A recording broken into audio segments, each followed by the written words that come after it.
There's a person in your life, maybe at work, maybe in your social circle, and you can't fully explain it, but there is something magnetic about them. They don't try too hard. They don't constantly check their phone to see if you like their post. They don't shrink when someone disagrees with them. They don't chase approval. And yet, people flock to them. People respect them deeply. People listen when they speak. What do they have that most people don't? The answer was discovered over 100 years ago by one of the most brilliant minds in the history of psychology. His name was Carl Gustav Jung. And what he discovered about detachment, about the psychology of not caring, it is so powerful, so counterintuitive, and so completely opposite to everything modern society teaches us that most people will go their entire lives never understanding it. But today, you're going to understand it fully, deeply. And by the end of this video, you will never look at respect, approval, and social power the same way again. Let's begin.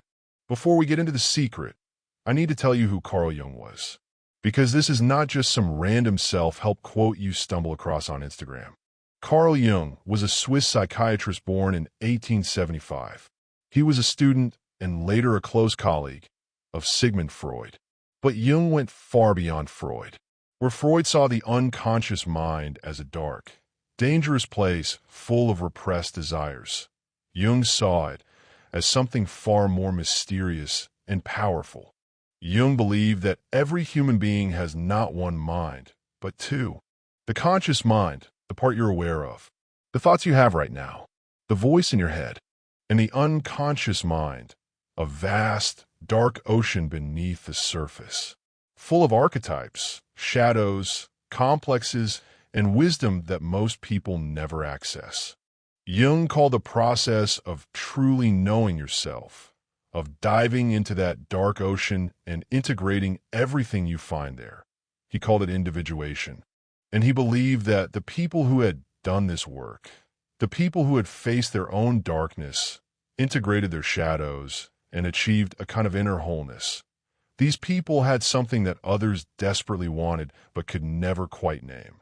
They had what Jung called authority, not the fake authority of a job title, not the hollow authority of a big house or an expensive car. Real authority, the kind that walks into a room before a single word is spoken. Now here is where it gets uncomfortable, because Jung didn't just study extraordinary people. He spent decades sitting across from ordinary people. People who were miserable, people who felt invisible, people who felt disrespected no matter how hard they tried to be liked. And he noticed a pattern. The more desperately someone wanted to be respected, the less respect they received. The more they chased approval, the more approval was withdrawn from them. The more they needed other people's validation to feel okay, the more other people sensed that need and unconsciously pulled away. Jung had a name for this. He called it psychic infection.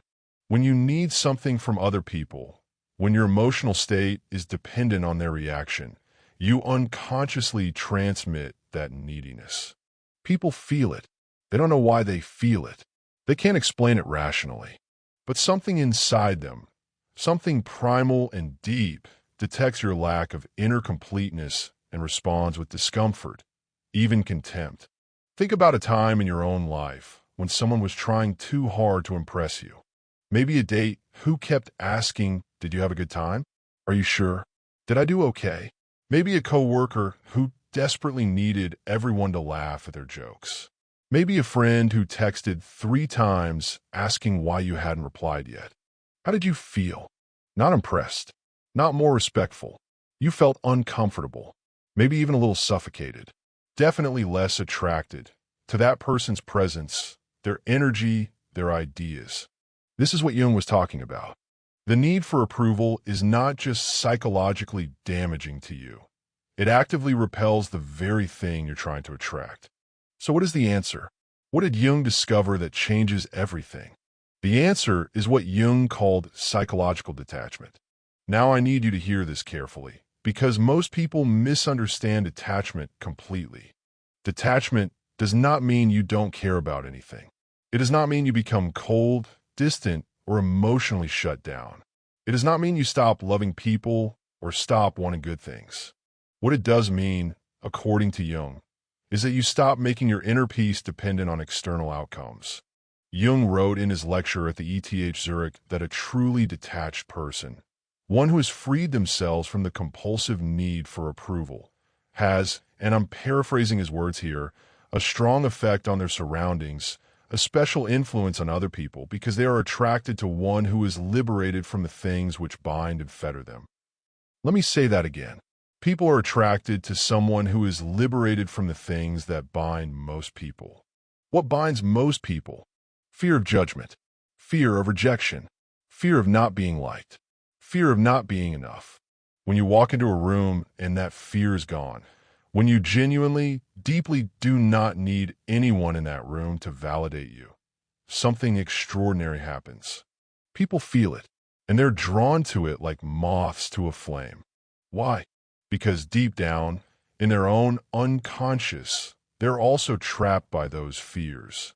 And seeing someone who is free from those fears creates a kind of awe, a kind of respect that cannot be manufactured, cannot be faked, cannot be bought with nice clothes or rehearsed jokes. This is the secret. Real respect is not given to the person who tries the hardest to earn it. Real respect flows naturally, automatically, toward the person who doesn't need it. But here's the deep question. Why do we care so much in the first place? Why is it so hard to just not care what people think? Jung's answer is one of his most profound and most misunderstood concepts, the shadow.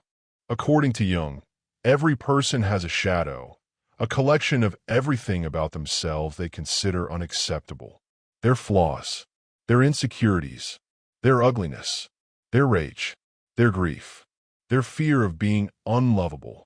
From childhood, most of us learn to hide the shadow, to present only the acceptable parts, to wear what Jung called the persona, a mask we show the world. And here's the problem. When your identity lives entirely in that mask, when you are the persona, you become terrified of any situation that might reveal what's underneath. You become terrified of rejection, of judgment, of being truly seen. And that terror is what makes you need approval. Desperately, compulsively, constantly. The path out, Jung's path, is not to build a thicker mask. It is to go underneath the mask, to face the shadow, to look at the parts of yourself you've been hiding and say, I see you. I accept you. You are part of me, and I am not ashamed. When you do that, when you integrate your shadow, something remarkable happens. You no longer fear being seen, because you have already seen yourself, fully, honestly, without flinching. And when you no longer fear being seen, you no longer need to be validated. And when you no longer need to be validated, you become magnetic. This is Jung's most powerful secret.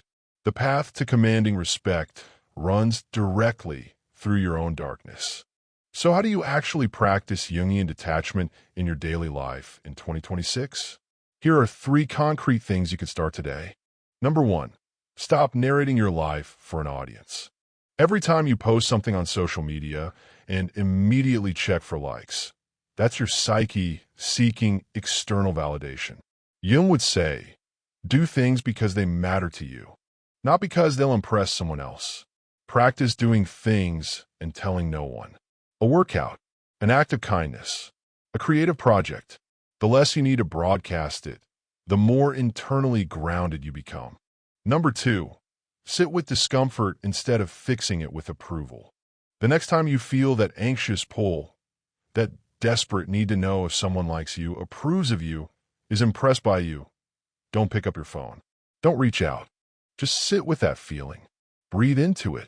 Jung called this active imagination, the practice of facing uncomfortable inner states without running.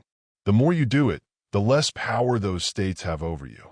Number 3, write down your shadow. Take 10 minutes tonight and write down everything about yourself that you're ashamed of. Every flaw you hide, every insecurity you never admit, every part of you that you fear others would reject. Then read it back, out loud if you can, and say, this is also me, and I am enough. This is the beginning of shadow work, and it is the most direct, path Jung knew to inner freedom and to the effortless, unshakable respect that inner freedom naturally creates. Let me leave you with one final thought from Carl Jung himself. He once said something that cuts through everything, all the noise of modern life, all the pressure to perform, to impress, to be liked. He said, "The most terrifying thing is to accept oneself completely." Think about that. The most terrifying thing is not failure, not rejection, not embarrassment. The most terrifying thing is to fully accept who you are, shadows and all. And yet, that is precisely the thing that sets you free. Because when you accept yourself completely, you stop needing the world to accept you. And the moment you stop needing the world to accept you, the world cannot help but respect you. That is Carl Jung's secret. Not a trick, not a technique, not a hack. It's a transformation. And it begins the moment you decide to stop running from yourself.